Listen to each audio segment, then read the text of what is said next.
Good morning, good afternoon, and good evening, wherever you are in the world. This is Hugh Mayers, and it's the High Caliber Man podcast.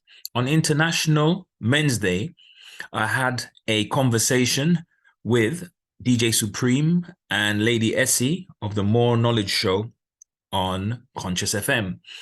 And we spoke about a number of issues related to men and psychological well-being and relationships, family relationships, relationships between parents and relationships between siblings, also romantic relationships and love interests.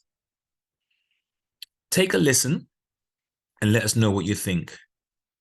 But remember to share, subscribe, leave a comment, or even like.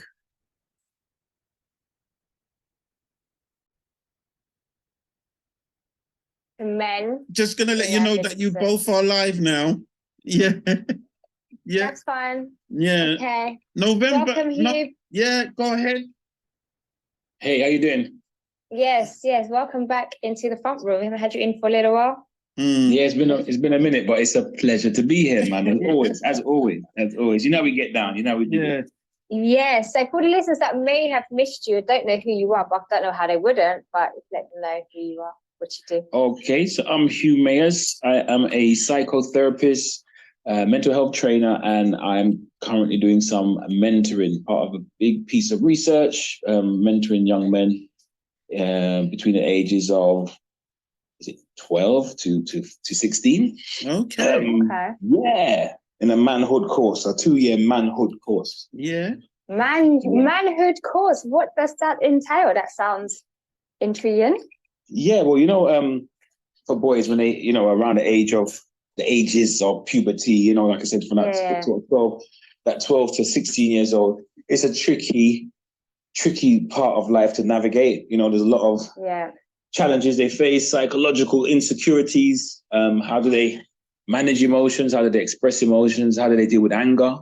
How do they deal with rejection or not reaching, accomplishing their goals? So teaching them skills about how to be self-determined and not to be discouraged by taking the lessons out of certain losses. Don't see them as losses, but see them as lessons. So when you talk about, they talk, young people say, I took an L, man, but the L means lesson in the 21st century. In 2021, going into 2022, L means lesson, and L isn't a loss, It's a gain. You don't lose, you gain. You gain knowledge, you gain insight, you gain experience. Yeah. So you teach them not to be dispirited. That was Supreme's word of the day. Wait. Yeah, that's right. Yeah. Exactly that. Okay. Exactly.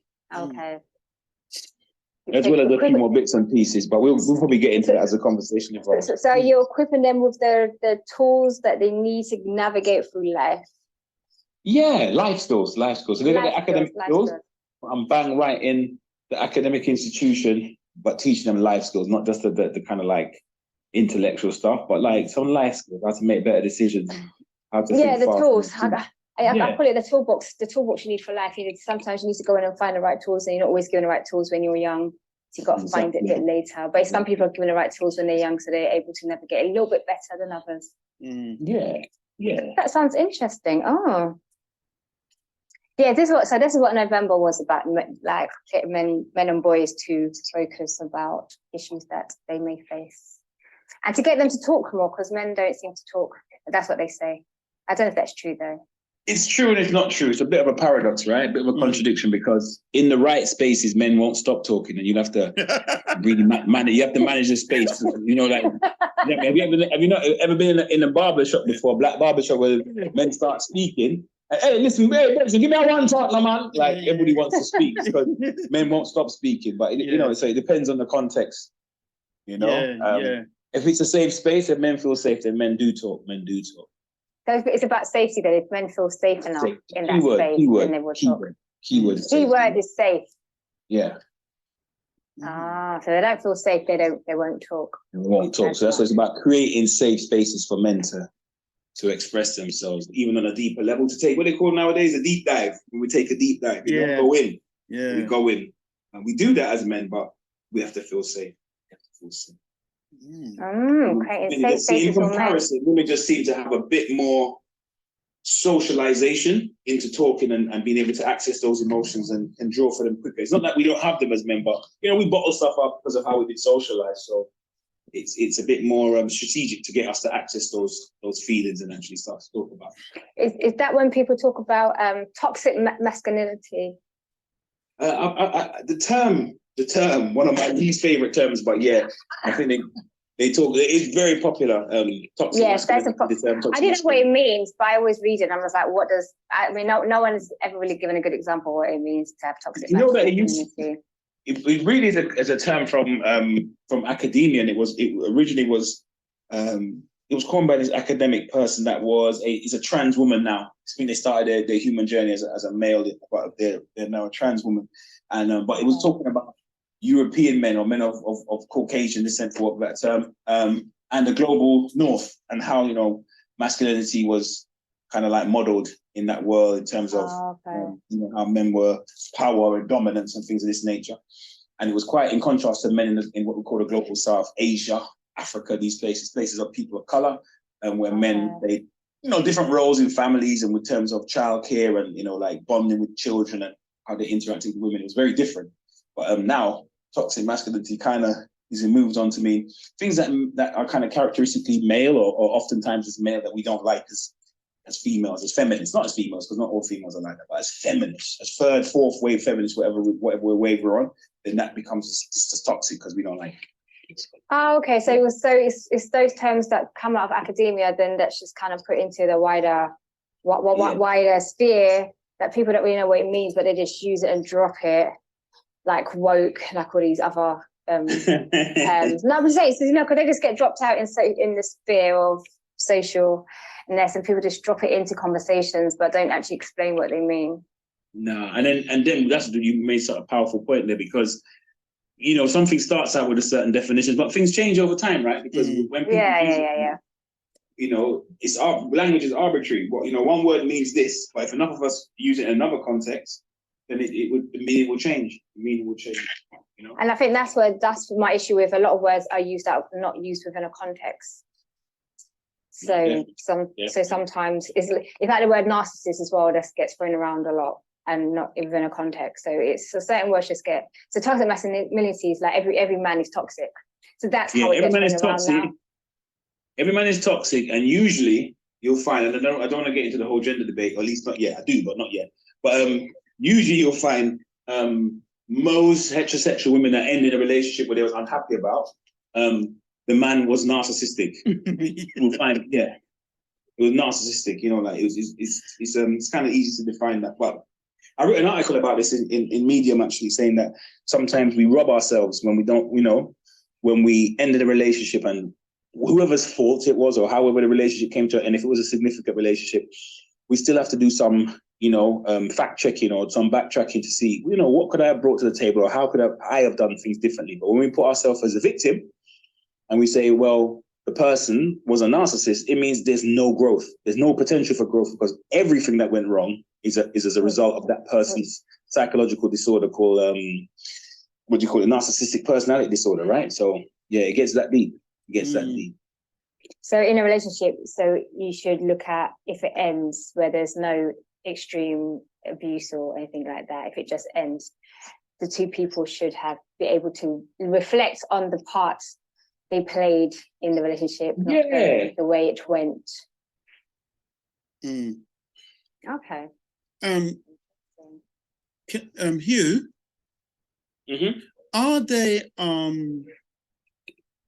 flags that show up, red flags that show up that a relationship is on its way to breaking point? Are there flags that that can be taught before it gets to this point? I've seen this flag. It seems like we're sailing towards breaking down. Are there any flags? Because you talked about, what I heard you and Lady Esi say, that someone's the victim and the man is always the narcissist. So the woman is always the victim of what? The man's behavior. But are there flags that we can say, it ain't working, Yeah, definitely. Well, I think one of the biggest sort of signs that this crisis, it could be abuse. And abuse is a wide term, right? Both men and women can be abusive in relationships, and it may manifest in different ways. It can be with physical, it can be with violence or aggression, right? You know, the threat of violence. These are extreme. These are easy ones to see, right? Or it can be verbal abuse and psychological abuse, which is a little bit more, you know, depending on the context. It's sometimes things pass by as just, you know, people being, you know, saying, I'm just keeping it real, or I just speak my mind, or I don't really care, you know, I just say what's on my mind. But within that, I don't really care, tells you something, right? You don't really, that means you don't, I'm disregarding how you may feel it, I have to say. So then there's the communication to inform you where I'm at, and to kind of like, let's see how we can get back on to working, or is this kind of like verbal violence, or is this a clash? Is this just a sound clash, or we actually communicate for a reason? Sound clash. You know something. You said something that's I think it's so important, because we have to look at, and even this word argument. When someone's having an argument, words are said not to empower, they're meant to depower someone or insult someone. So now you've insulted me, I'm going to insult you back. And then it goes on. And then at the end of the day, it's, oh, so that's what you think of me. Oh, yeah, look at the time when you... So I'm going to say that's kind of similar. An argument is also, we can see is conflict. But what I would say is, in an argument, the luggage comes out. You know what you get what I mean? All the hidden stuff wants to be spoken up, like vomited out. And you have to be aware that for some people, right? Some people, argument could represent something deeper than just, let's say, trying to win the argument to prove that on this particular point, I believe I'm correct, and this is the evidence. Some people, when there's conflict, they're triggered and they're vulnerable. So men, we call it, they call it in counseling psychology, inner child. So we all have an inner child. There's an idea that we all have this inner child within us, this person that was formed, the psyche that was kind of formed at a very young age by the experiences that we had, right? In terms of our home and the kind of social environment that we grew up in. And that the argument is that we often, or that child is influencing the adult now. That child is really the one driving the vehicle. So when we get into conflict, it takes us back emotionally, not factually, but emotionally, to that little boy or that little girl. That was hurt, that was vulnerable, that was traumatized in some way, right? And so this is why, and most people can relate, most heterosexual people can relate to this. When you've been in love and you've had really strong feelings for somebody and you disagreed passionately about something, the level of stupidity, when you reflect back on the conversations that you've had in terms of when you was really disagreeing and quite passionate about it, levels of infantile stupidity that you might have displayed is kind of like unbelievable for intelligent people. Because why? Your inner child was triggered.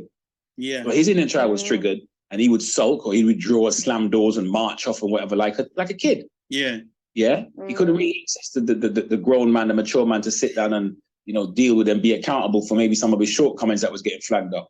And she too could be caustic with her mouth and say spiteful, mean, wicked things.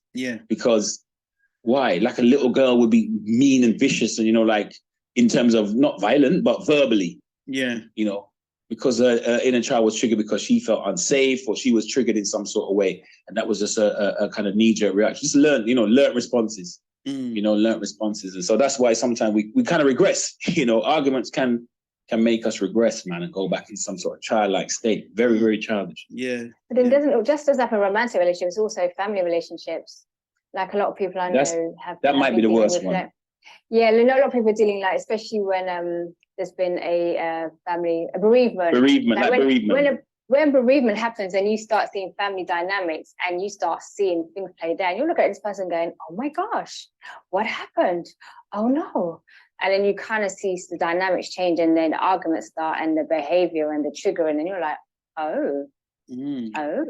The one, Like- Lady Esi, that one that you mentioned is, I'm going to use the word scary, not for dramatic sake, but what I mean scary in the sense of, Yeah.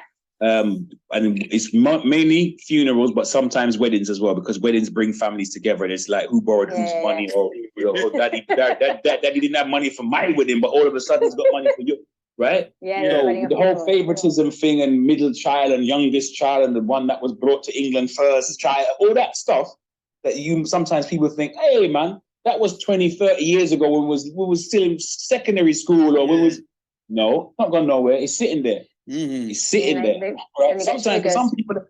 some people have processed it. They've been to therapy, or they've been through music therapy. They've had some kind of process where they've come to terms with that.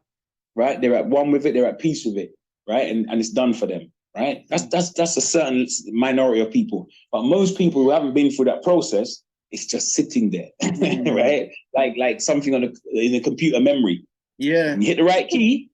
Woo, that stuff comes flooding back. That file that's been sitting there for 30 years or 20 years comes flooding back. Crystal clear with all the details. Yeah. Trust me. But- Believe that, as they say. I've seen Believe it. that. I've seen it. I've seen it play out. You know, I've witnessed it, and you just kind of go, wow. You know, you kind of see it, or you hear the stories of, you know, and you kind of see it. So I say it's not just romantic relationships; it's also other relationships, or when the whole family are just not talking. Yeah. And you're just like, why are you not talking? And it's just like, wow, like, and like brother, sister, uncle, mum, dad, no one's talking to each other. And you're just like, wow. Yeah. Can it be resolved? No. You know what? As you're talking, right, and I'm just listening like a fly on the wall here. You actually brought you actually brought to mind Constant Briscoe wrote a book called Ugly. And I heard of the book. Yeah, I've heard of it. I've read it, yeah. Very popular book. Very popular. Yeah, book. Ugly was and she turned that she was she's a barrister now, I think, but she got de-barristered because of some incident. But Ugly was basically about her growing up, and because she was dark, she was treated in the family as like, oh, you're dark, you're not gonna get anywhere, you're treated away. So title of the book was Ugly. But anyway, to go with that whole story of Ugly, I know the mum took her to court, so it was daughter and mum. Well, like years later now, she's a barrister, wrote that book, bam. You know, sad situation that you went and actually wrote a book and defamed your mum. But just looking on that, you know, there's always cases out there and things that are happening out in our community, out in the media, on the TV, where we actually see dysfunctional relationships, whether in a book or whatever. And one of the things that me and Essie was talking earlier, it's her birthday this week, is the Tina. Oh, happy birthday, Lady Esi. No. How young are you now? How young are you now? My bad. Yeah. No, I was actually talking about Tina Turner and the dysfunctional relationship she had and how volatile it was, but she stayed in it. She stayed in it until it got to that point. She had children with this man, and there was something that you said, Hugh, that in the argument you bring out the inner child, and I felt that's what Ike was going through, because there would be times where they're all talking. Oh, in the film they were all talking, and when it was just her and her husband, he just boxed her and talked about how dare you this, and she didn't know where it was coming from. You know, it's very interesting. You talk about the childlike state and going into the inner child in the person, and that sometimes that is what some of these guys that are abusive are holding. Yeah, there's something that happened to them that they're now, like you said, carrying the luggage and the baggage into a proper relationship. Because I'm sure if Tina really knew Ike, she wouldn't have entered that. But you see, Ike, let's say Ike and certain men are very good linguistically, romantically, very charming. Very charming. Of bringing getting a young lady, making them feel good, but then just getting that rug and pulling that power away. It's like, what happened? Or slowly being abused. I thought I'd just bring that to the table. But it's even work as well. So sometimes you've got relationships at work that are like that. But even social media, like, I don't know, sometimes when you see people just throw stuff out, Yeah. and it's just like they get triggered and they put comments, really childish comments, and then they're like, oh, it wasn't me, I didn't mean it. Because I guess it's emotional regulation, regulating your emotions. Yeah, people have to learn how to regulate their emotions. And again, some people don't find that easy. That's the world, right? Which is the thing. It's not easy to do. The human being is a very fragile creation, you know. Yeah. Generally speaking, the human being on an emotional level, and this is why, just making a little digression, but it is interrelated in the sense of, for example, those people that are the architects of society on a political level or like economic level. So in terms of the world of advertising or the world of politics, they really don't appeal to the masses intellect. They don't really come up with rational arguments to convince us to buy this soap powder or to buy this particular car or to vote Labour or Tory, Republican or Democrat. They mostly will pitch it's the foreigners, or buy this and it will raise your self-esteem, or you'll be cool and you can have sex with lots of women if you smoke this cigarette. Irrational stuff, but they appeal to the gut, to the emotion. Yeah.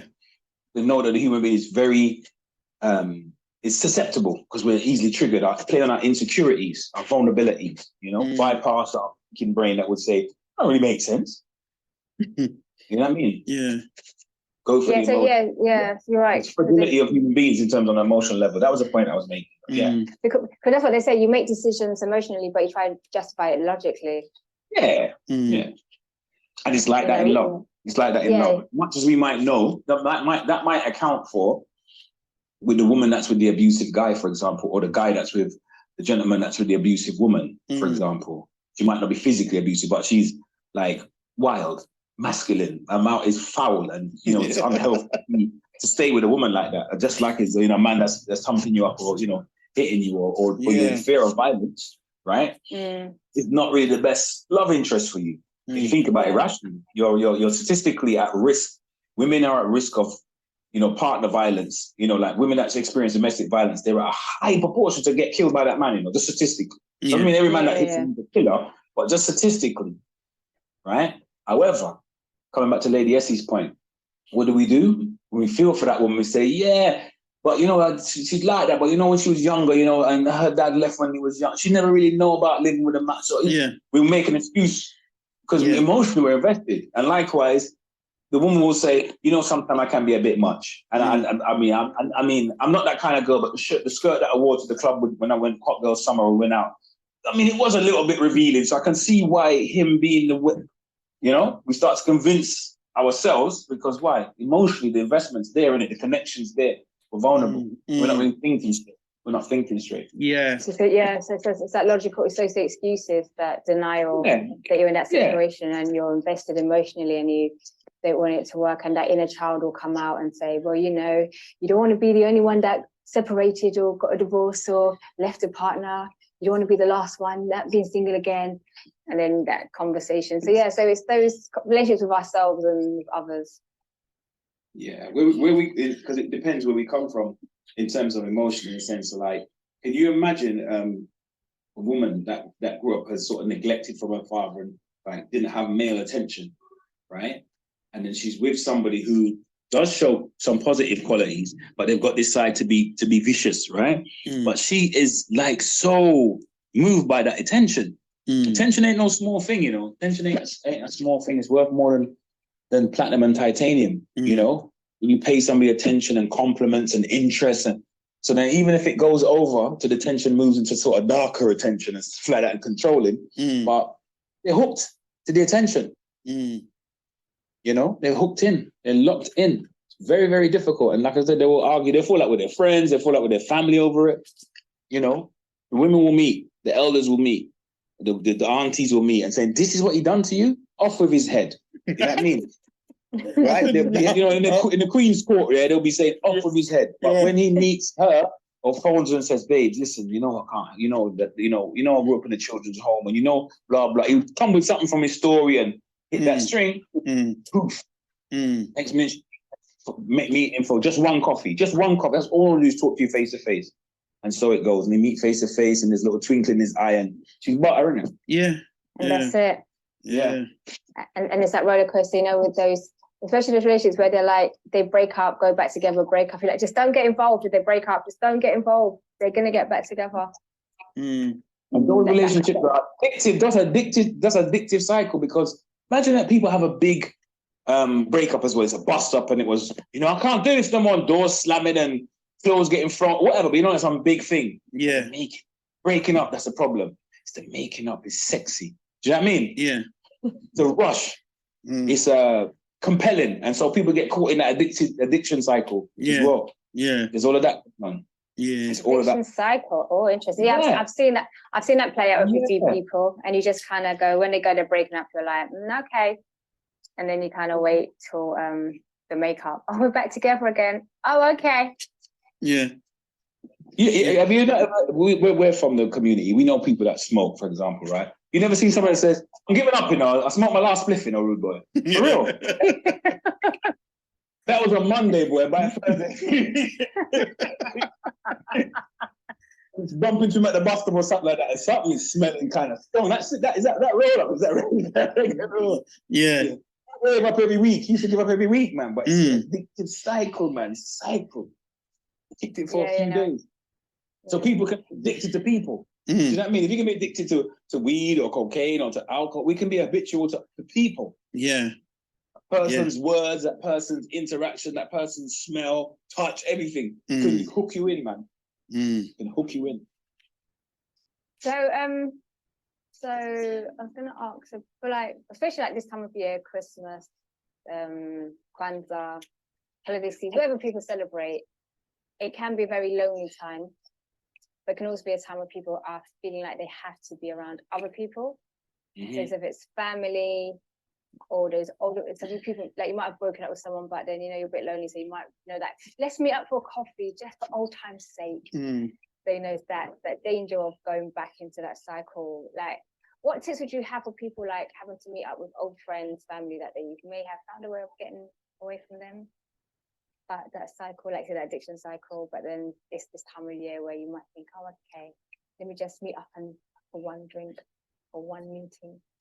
You know, that's a good question, but it's a tough question, because it's like almost asking that person, what do you really want? What is it you want? What do you need? Because we all have needs as human beings, right? Emotional, psychological, whatever, for food, for whatever, right? Warmth, clothing, this and that. We've got different needs. And it's really talking about assessing what is the real, what do I really need? Like, why am I phoning? What is it I can't give to myself, or I can't find elsewhere in a more healthy and sustainable avenue? Do you know what I mean? Okay, so it's after that real question. Yeah, it's about the real question, because there's a motivation, and the motivation isn't the bad thing in and of itself. It's just maybe the avenue. You understand? Like, say for example, anger is a natural emotion. Yeah. Natural to be, is pretty human to be angry in certain situations, but we have choices about how we choose to express that anger. Certain negative experiences we had, right? But how we react to that is a choice, it's a kind of conscious decision. All right, sometimes we get caught short. It could be a very volatile situation that just comes out of nowhere. But many times we have, you know, in relationships and interactions where we're very angry, we choose how we express that anger. And we can find healthy avenues to express. There's positive anger expression, right? There's ways that we can channel it and use it for fuel to drive us, to push us to not be destructive. It can be constructive, but we're still angry, but we ventilate it in a particular way. So the anger isn't in and of itself a bad thing, but it's the way that we choose to express it. So likewise, those needs that we have are not bad for companionship or for connection or for intimacy and friendship, or, you know what I mean? Those are natural human dispositions, man. Those are a natural part of the human condition. It's good. But are we looking for that and fulfilling that in an avenue that is, you know, helpful or unhelpful? Can I just say, can I just interject here? And I just want to say, should we regularly look at our relationship and say, I'm going to use the style of our relationship and the value of our relationship, because I'm hearing I'm hearing this word called codependent. And I'm thinking, what do you mean by that, codependent? Oh, we're good together, but there's nothing really happening. And I kind of think, well, technically you're in a relationship, but then people say, no, that is it codependency or codependent? I don't know if you've heard of that, Hugh. Yeah, codependency, definitely heard of that. And codependency, sometimes you see that where the relationship seems to be what we described earlier on. You know, those kind of very volatile up and down relationships. And someone's like, well, why are you, I don't understand. Yeah. You lot can't really get along. Why are you together? It's just a question I've got to ask. But at the same time, there's codependency. So yeah, but you know something, Hugh. You're just going to jump in there.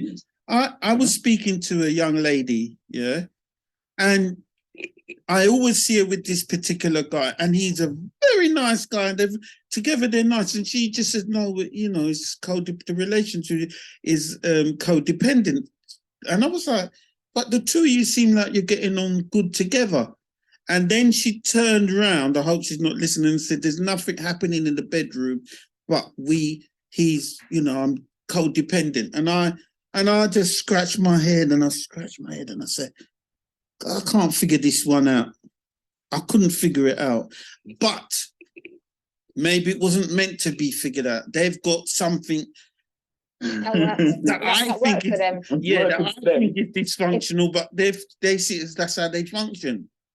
Yeah, because sometimes for some people, the codependency, it's they've learned to make it work for themselves. Although from the outside you're going, I don't see how this works. For them at that point, it works for them. They may eventually grow out of it and, you know, move on. But it's that, like you just said, it's the addiction to each other. Because there's a need or want that person fulfills that they feel they need them around. Like you said, it could be the attention that she never got when she was younger, and she gets the attention. So sometimes it's because we're complex beings, and different people trigger different things in us depending on who you're with.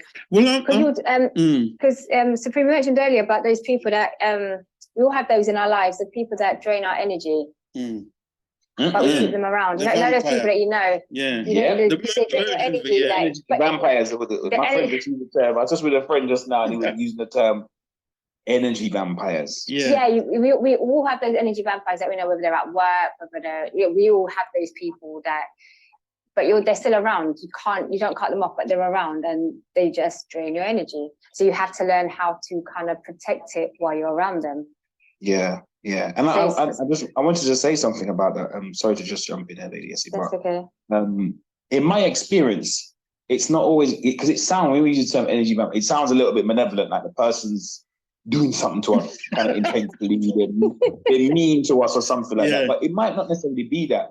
Some people have had a lot of trauma or had some really difficult chapters in their life, even if they're not clinically traumatized, but they had some difficult chapters in their life, or, you know, been through some stuff.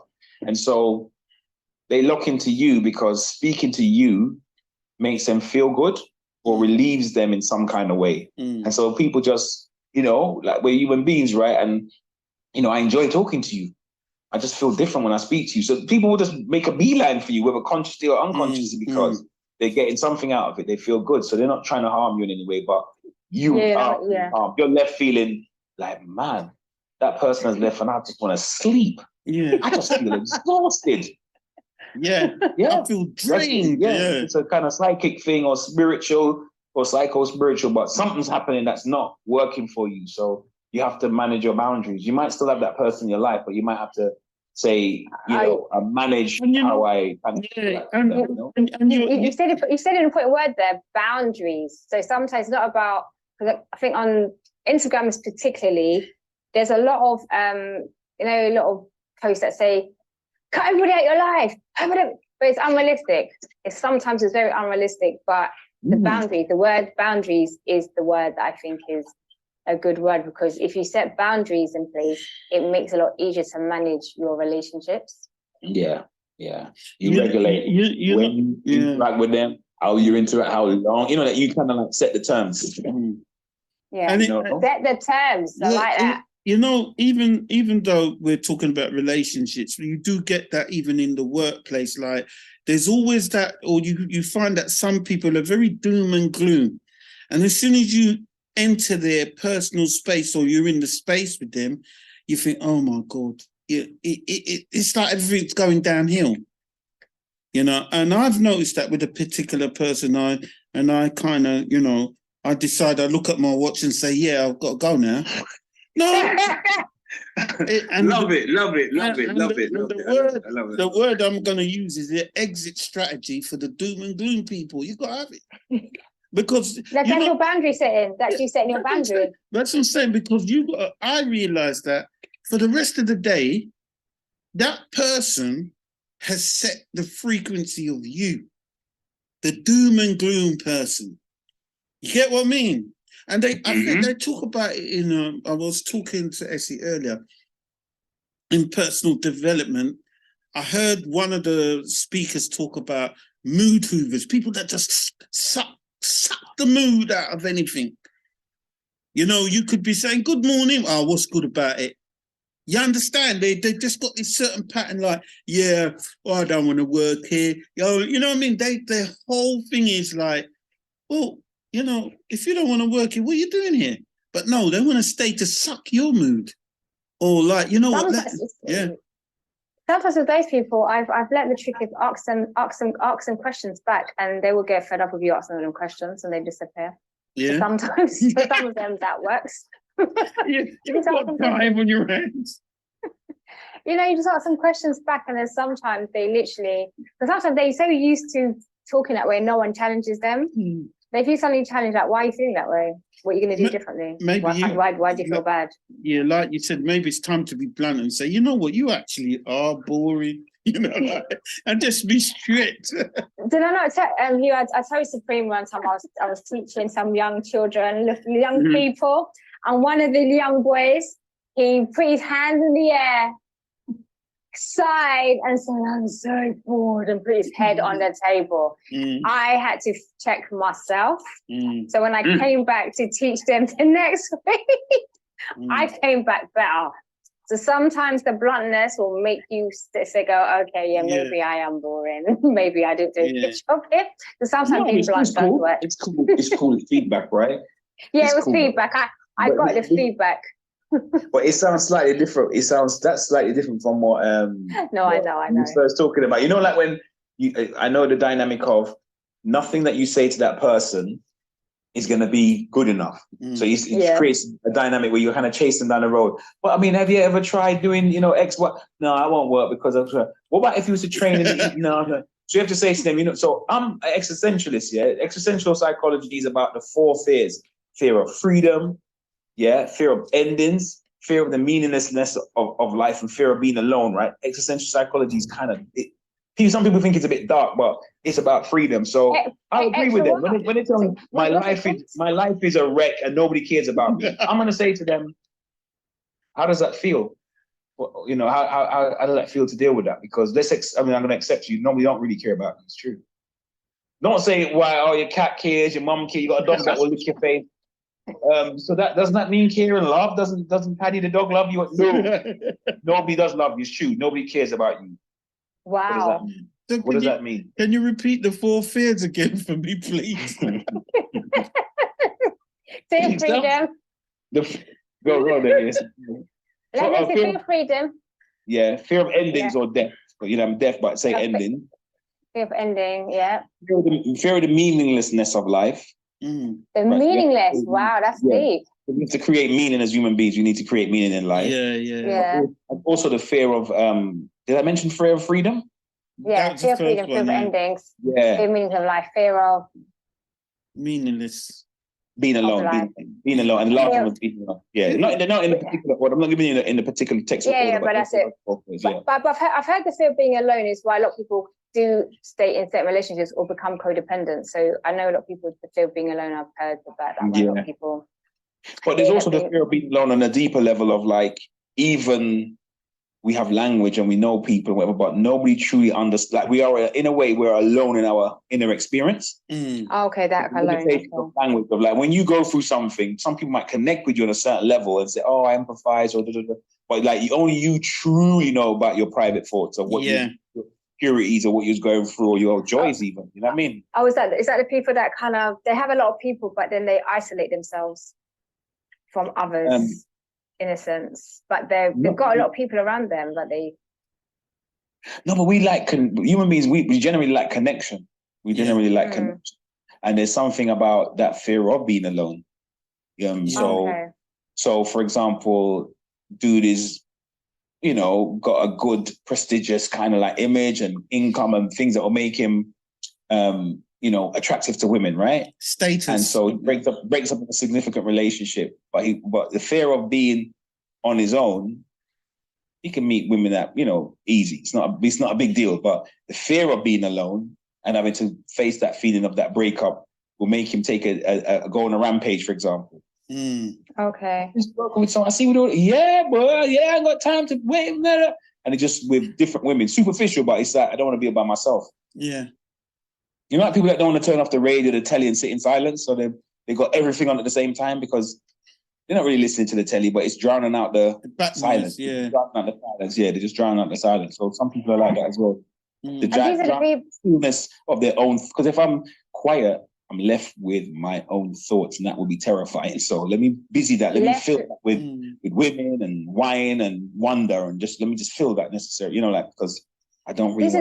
I guess this wasn't this some of the things that a lot of people that ended up having to work from home during the pandemic, and the ones that are kind of like running back to the office and then trying to convince the rest of us that like you need to be back in the office. Why?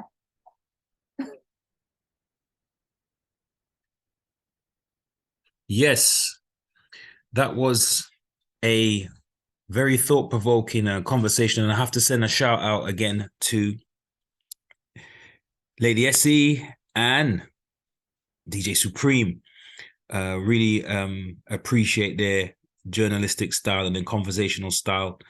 And it was a really interesting evening on, International Men's Day. Remember the 4 existential fears: fear of freedom, fear of the meaninglessness of life or the need to create meaning, fear of endings, and fear of being alone. These are some of the things that people wrestle with on a real level, on a day-to-day level. They call it existentialism or existential psychology or existential philosophy. If you heard anything you'd liked, leave a comment. Remember to share, subscribe, and whatever you do, remember to stay safe. Until next time, peace. Be focus on what the goals are and reach out for them. Never make no one tell you say you cannot make it. You understand? Be yourself, know who you are. It's all about true self-value, self-esteem, self-awareness, self-thought, self-control, self-reliance. I just remember, do good and good will follow, Long before that good over evil.